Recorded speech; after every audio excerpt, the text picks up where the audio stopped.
ప్రజాస్వామ్య వ్యవస్థకు ఓటు అన్నది పునాది.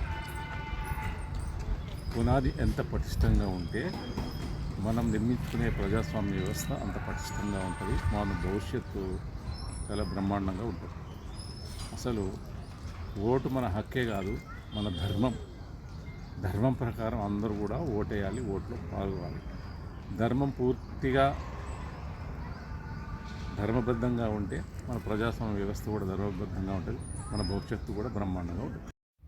Voting is more than a right, it's our responsibility to be active participant in democracy. Honor the sacrifice of freedom fighters who gave us the power to elect the right leader. Let's vote and motivate others too. And the women, you are the driving force. Please spread a word, please vote and motivate others to vote for their future.